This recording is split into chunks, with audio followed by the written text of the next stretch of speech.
On this episode of AV Week, we take a look at the top AV companies in the world, getting AV talent and keeping it, and the place of drones in the audiovisual space. All that and more. Next on AV Week. The network for the AV industry. What are you listening to? This is AV. This is AVNation. This is AVNation. This is AV Week, episode 432, recorded Wednesday, November 27th, 2019. Core Growth. Support for AVNation is brought to you by Daylight, the leading producer of high-quality projection screens worldwide, and by Biam, and by FSR. This is AV Week, your weekly wrap-up of audiovisual news and information. My name is Tim Albright. I am your host. With us to discuss the news and information we have gathered this week, first and foremost, I have not had him on in a very long time, my buddy, Mr. Adrian Boyd from Arab. Welcome, sir. Good morning. Also, Mr. Hanan Averlak from Prime View, who is no longer in New York, but south, somewhere in the Florida area. How are you, sir? Thank God. Also, Mr. Bill Chamberlain from Barracks. Welcome, sir. Good morning, Tim. Thanks for having me. And last but not least, certainly, Mr. Brock McGinnis, who last time we talked was exiting Westbury. And so I'm going to let Brock say who he is with now. You know what, Tim, I've become a cliche. As guys exit a career, they set up a consulting business until they find out what they're going to do next.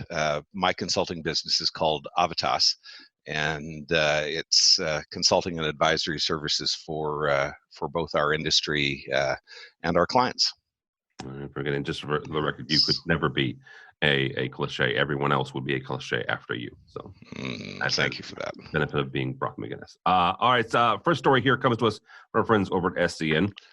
SCN has posted their top 50 integrators. They cover, SCN typically primarily covers the North American market, but not every integrator on this list is from the Western Hemisphere, which I found interesting. Several ties in that list actually puts the number of integrators on that list at 55, as Megan Dutta from Future and SCN notes. These submissions are quote-unquote voluntary and are dependent on companies being willing to submit their financials by the deadline. So understand that this is not the 50 top integrators in the world. This is not 50 top integrators, period, in North America.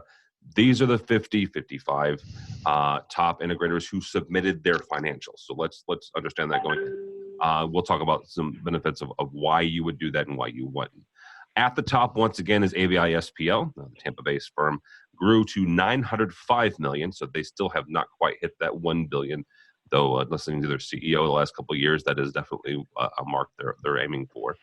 There is a fight for the top spot between Diversified and AVI SPL. The gap is actually most pronounced between the second place, Diversified, at $875 million, and third place, Whitlock, at $360 million. Bill Chamberlain is here from Barracks, who came in at number 24 on the list. So we'll actually start with Bill. Bill, you and your team, you guys put together your submission and you send it off to SCN. What are the benefits? What benefits come from a list like this and making a list like this? Yeah, thanks, Tim. You know, it's interesting because there are differing opinions about whether or not it's beneficial for a company to provide it. It provides insight into what you're doing from a revenue standpoint. A lot of companies don't like to share that info. There's quite a few really good audiovisual companies that don't submit, so you won't see them on that list. We find it as a value because it kind of provides a snapshot of the industry and the growth that we're seeing. You know, there's a lot of M&A activity going on within our market, you know, that's relevant within that list. And you see the expansion both on not only on the geographical side, but also on the products and services sets that people are offering. I find it's really interesting if you look at the traditional AV companies that are only providing traditional AV services versus a lot of companies that are providing other technologies and services on the UC space, structure cabling, things along those lines. We also find it's very beneficial from a marketing standpoint. You know, it's something that we point to with clients. It's something that helps show the value that Varix does in our positioning within the market as well. All right, Mr. McGinnis, Bill mentioned the fact that there are some folks that are on that list because they chose not to. So what are some of the drawbacks of making a list or putting yourself out there and your financials? Um, it was always a real debate within our shop about whether we kind of open the kimono and let people know how much business we do, or you stay a bit of a mystery. And some people will think you're smaller than you are, and some people will think you're larger than you are. And the biggest drawback of the list to me is that I don't believe all the numbers. So I've been, I'm quite familiar with some of the businesses on that list, and I look at the numbers and I look at employee revenue ratio, and it's inconceivable to me how people can do so much business with so few employees in some cases. Are they in fact providing integration services, or are they shipping boxes? And there are a bunch of different business models. So it's always allowed, kind of created some head scratching. We always chose not to participate. I think that our industry will be in huge problems if the 50th largest integrator is actually only a $9 million company. Okay, I understand. Real quickly, do you think that there are funny numbers, let's say, on the higher end, or do you think it's more on the lower end, or is it just in general? It's a generic. I'm not calling anybody out in particular. So, all right. But it definitely becomes an ego play for some of the people. This is a circle of trust. You can share your real thoughts if you want. Oh, no, yes. I'm nobody. Well, I'm recording. And nobody, Hanan, will ever find out. Yes. Hanan actually brings it in. Do you look at a list like this when let's say that you get a new application from somebody, a new dealer application, and they say, we made the SCN top 50 because this. Does that help you, or does that impact your decision, or is it you guys are just looking for the perfect or the fit that kind of the partnership that fits for your company? I think it really depends on the application as well as the project. For example, when we launched one of our new products back in November 2018, Fusion Max, we were very careful on what other people call a bundle solution. We were very careful of who we partner with. But the reality is, and Adrian knows this as well from her personal experience, there's some integrators out there who may claim to have a boatload of experience doing video walls, for example, but in doing specific types of technologies, maybe not. And whereby, for example, firms that are maybe not the top 10, okay? And by the way, we should sometimes calculate how much profit margin they make, by the way, in those top 10. That should be a separate list. You're probably not going to get that. I'm just throwing that out there. I mean, look, again, you have private equity to answer to. It's not always so simple. Growth. But, again, I'm a little biased, obviously, PrimeView being a privately held company, right? We actually have to make money. So it's a little different mentality. But the reality is when we launch that type of product, we have to be very meticulous in who we work with, because in some cases we could get burnt, as even a manufacturer. So for example, when we launched the product, we have certain guys that nailed it out of the gate, And those are top 10 and top 20 companies. And then there's certain guys that are in the top 40, 50 that were not able to nail it. But we just did a project this week, for example, with Varex, that we really wanted our guys on site, and for whatever reason, logistically, it couldn't work out, and the team nailed it without us. Like, that's a damn good feeling, honestly. Yeah. And that scares me, because there's other guys who think that, like, we're bigger than Varex, we can do it. No, not necessarily. It has to do with skill set, not just how big you are as a sales giant. So the list is helpful for certain instances, but what I find, and this is my biggest challenge by far in the top 5, top 10, is because of the sheer size of these companies, they have a deep bench, but that deep bench doesn't necessarily always mean grade A. So there's the A team, the B team, and you could honestly get down to the Z team, depending on how busy they are, or depending on how many subcontractors they're using. Versus there's some guys out there that are not listed in the top 50, to Brock's point, that are privately held, that are rock stars, and they're not on any list, and they're awesome at what they do for maybe that specific vertical. So it's really vertical centric, what product you're using. And that list is great if I want to make a recommendation to a customer, to an end user saying, I've worked with these guys, and by the way, they're $400 million or $50 million or $20 million company. But other than that, pretty useless for me. Well, but that also goes back to Bill's point about being useful for marketing and promotion and stuff like that. Yeah, absolutely.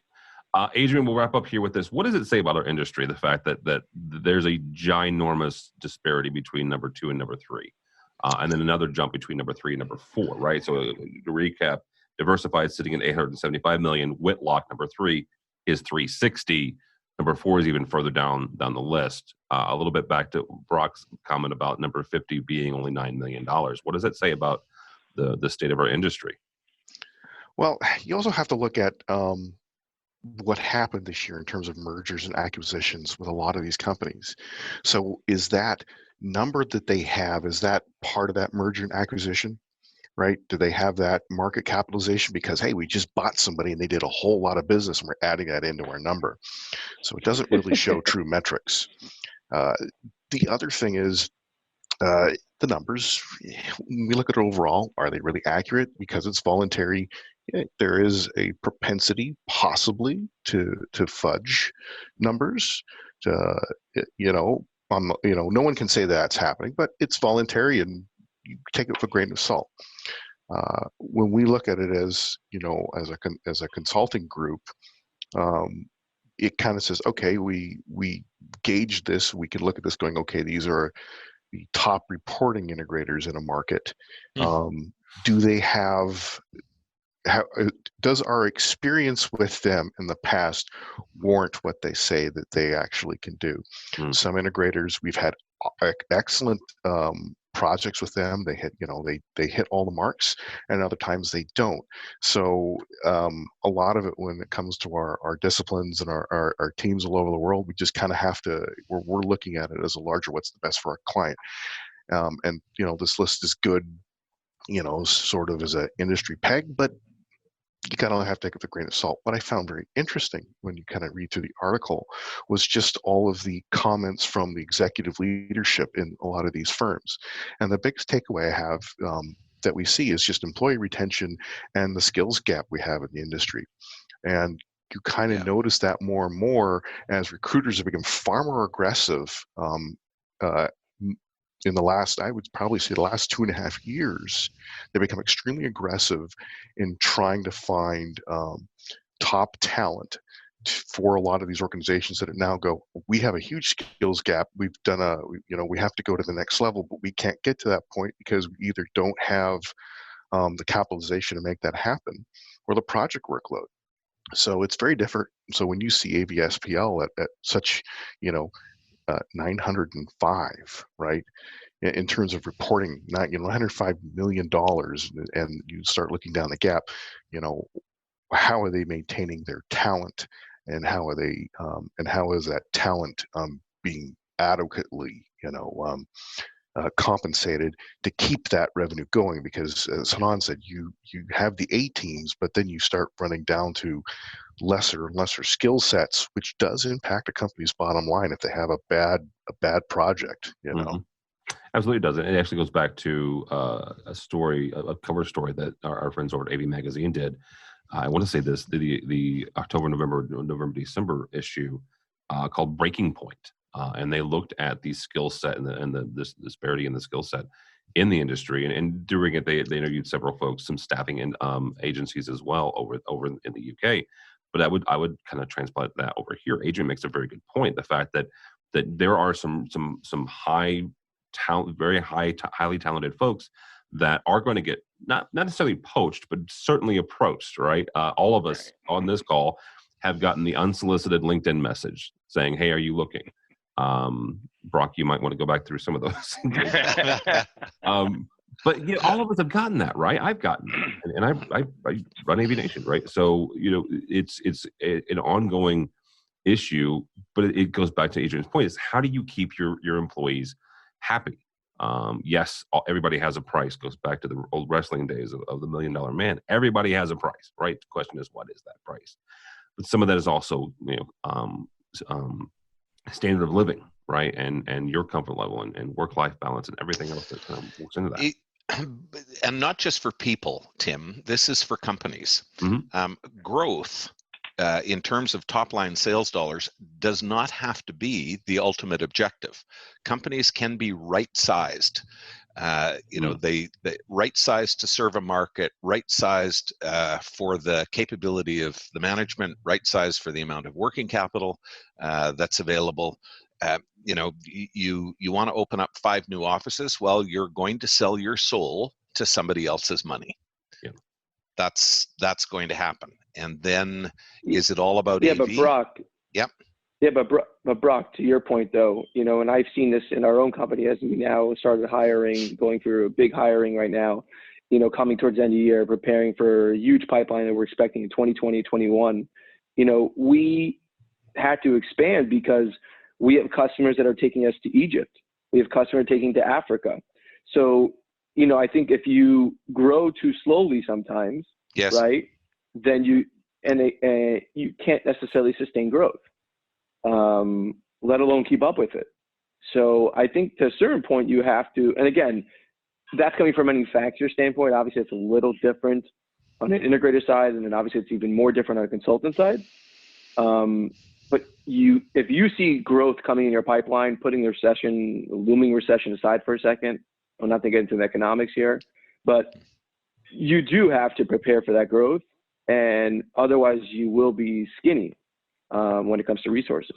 Yeah, you have to make sure that you hire for growth. And we did hear that AVNation, the first of this month, we added another person to our team, Lenora Lane. She is our new editor for the site, right? Lenora takes care of all the written stuff.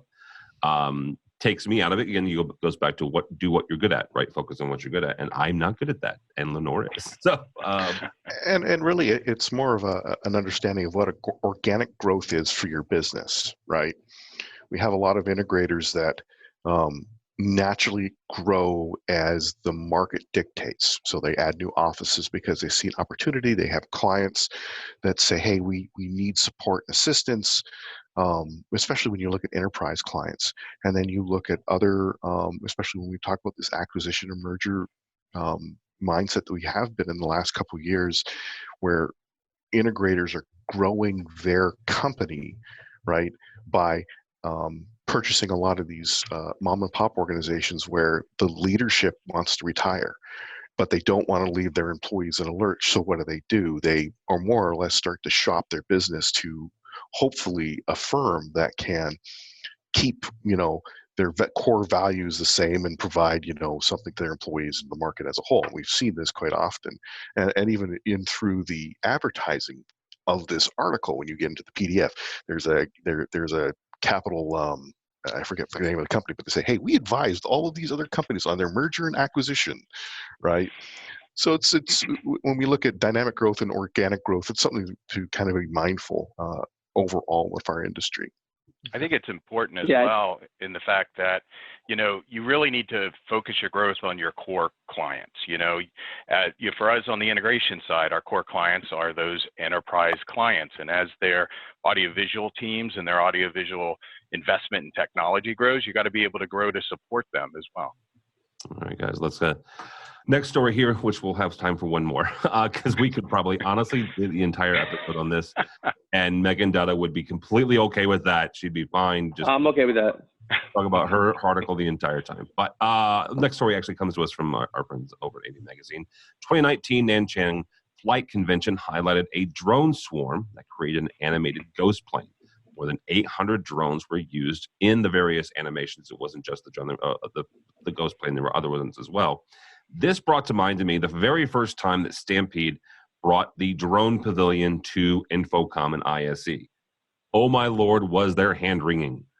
It was not quite apocalyptic, but it was really close. What are they doing? What is Stampede thinking? What is Infocom thinking? Right, that drones don't belong in the AV industry. That was the standard, drumbeat, and yet they continued to do it. Right, they continue to bring drones. They continue to highlight. The AV Magazine SCN, we've probably posted, I know we posted stories about drones and various applications. So Brock, I'm going to start with you on this.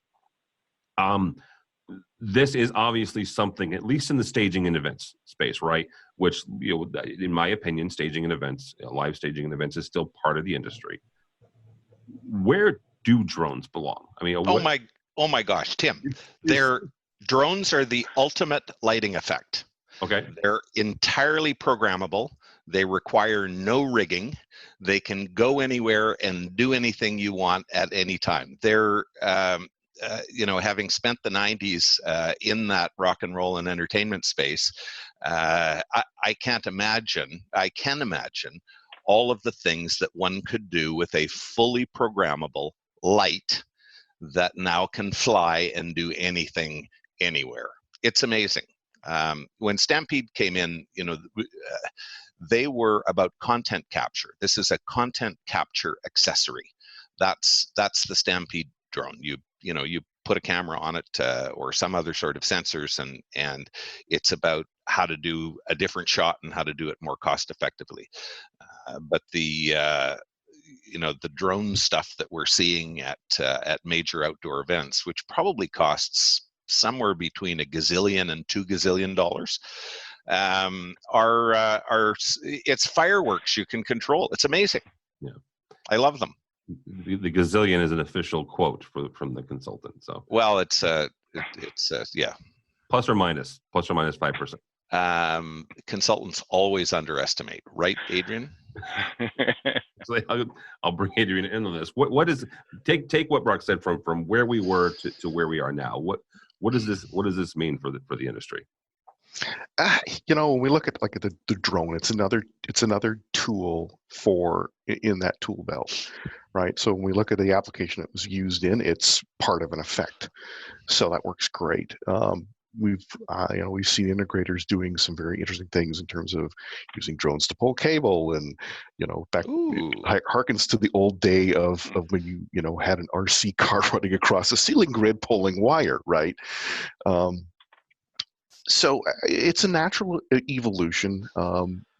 People will find new ways to take any technology for good or for bad. I certainly think that, if you're going to have thousands of drones doing an effect in a venue or outside, make sure nothing else is flying there. But it's just a natural evolution. As technology will get better and that, automation aspect of it becomes a smoother transition. We will see these more and more. Some integration firms will not rapidly see this, they'll be like too late to the party, while others will embrace this and they will be successful with it. It's just how it is. Bill, actually, Adrian brings up a good point in making sure that the airspace is clear. When what do we have to, as an industry, need to make sure that we're aware of? And there are, in the U.S., there are certifications, FAA certifications you have to get now to get certain levels of drones. Yes, I can go out and I can spend $50 and give my 11-year-old a drone. But if I want it to be this type of drone, then there are certain certifications that we have to get. But as we're looking at this as an industry, what do we have to be careful of? It's an interesting question, in the fact that it's going to tie in a little bit to the next question when we talk a little bit about the ADA on the different regulations that there are between countries. Because from our standpoint, we do a lot of international business, and we deal with a lot of different regulations. From our standpoint, we base most of it on the US-based regulations and kind of follow that. Let me step back for a sec. I attended Pivot to Profit a few weeks ago. And one of the pieces the NSCA was really pushing on was the different regulations going on a state-by-state basis. I think they spoke a lot about, power over Ethernet and the effect of heat on Cat5 cabling and things like that. And it seems that every single state is pushing their own regulations when it comes to these new technologies that we're dealing with on from a commercial AV standpoint.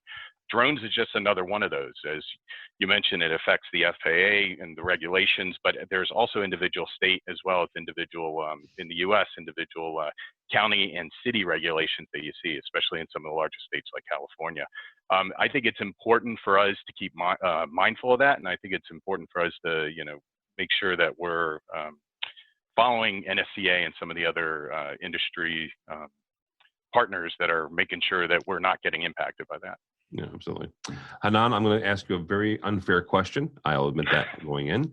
I take a look at this. I take a look at this specific installation, right? This instance. And to me, you have 800 LEDs. Now, yes, they're drones, right?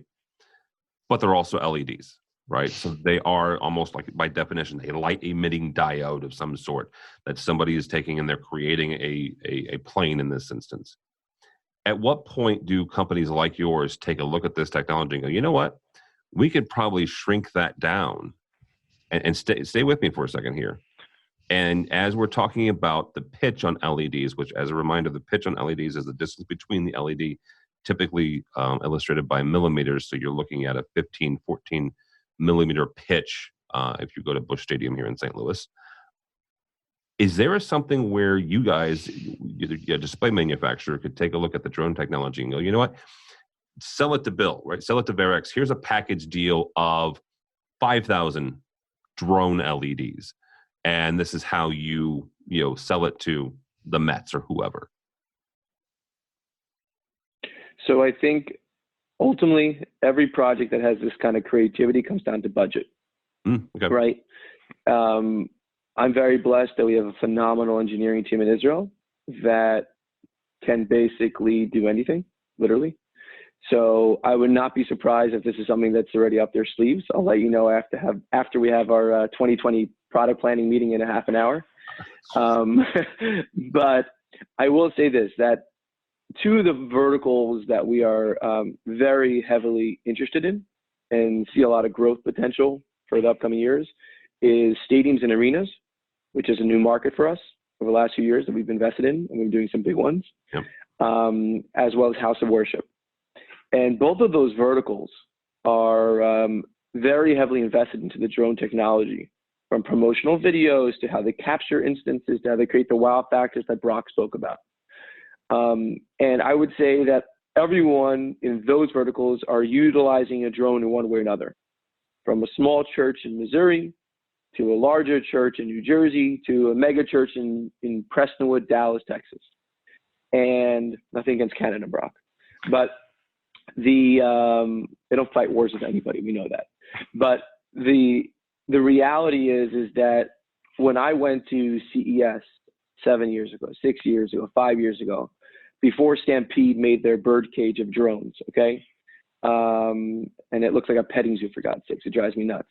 But I saw drones there, and I sent pictures to my wife, and she literally thought I was looking at a petting zoo at CES years ago. And I think that's because there is a lot of concern of how these drones are used.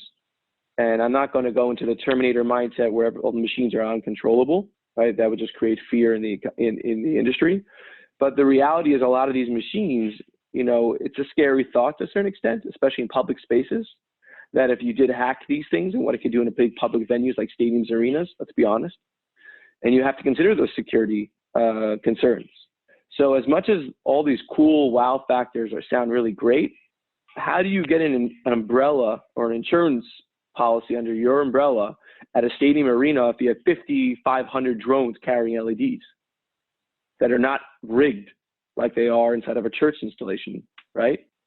And that's why in the security industry, which it's been a big business of Prime View for years now, there are companies like D-Drone and others, about a half a dozen to be precise, that have anti-drone technology to shoot these things down. But when you get to the large venue areas, what happens if 500-pound or 1,000-pound drone drops an LED inside of an arena? Well, what happens? They don't weigh quite that much, but it's a good point, Well, right? It depends.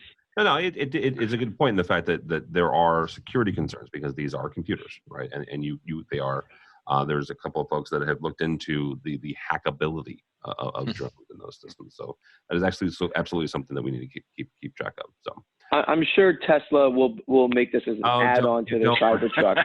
Tesla joke. I was hoping that we would go with the ATV. With the ATV, of course, it comes with an ATV. Stupid truck. If you bought one, congratulations. I'd love to ride in it because I do Teslas, but that's very interesting. All right, that's going to do it. We're actually recording this on Wednesday before the U.S. Thanksgiving, mainly because it's U.S. Thanksgiving, and most of us here will take that off, and Brock will probably take it off too, just because gobble gobble. Why not? So thank you all so much for joining me on this Wednesday before Thanksgiving. Mr. Bill Chamberlain from Varex, thank you, sir. Thank you, Tim. Appreciate it. How do people get a hold of you or Varex if they are so inclined?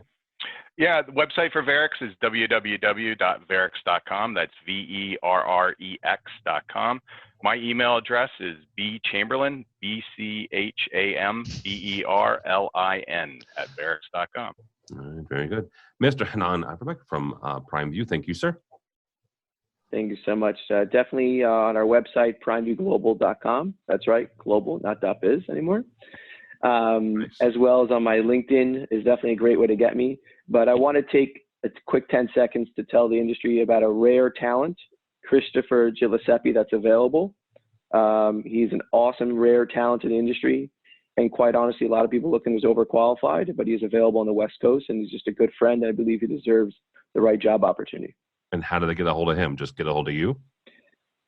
Chris Giuseppe, the easiest way, I would tell you Christopher Giuseppe on LinkedIn, or just go through me or email cmgillespie@gmail.com. Great, rare talent in this industry. Very good and nice use of our time. And send me a link to his LinkedIn, and I'll put it on this episode's page too. So, Mr. Adrian Boyd from Arup, dude, very good to see you. Well, so thanks for coming by. Thanks for having me. So Arup.com. Arup has offices all over the world. We're probably one of the largest multidiscipline engineering firms in the world.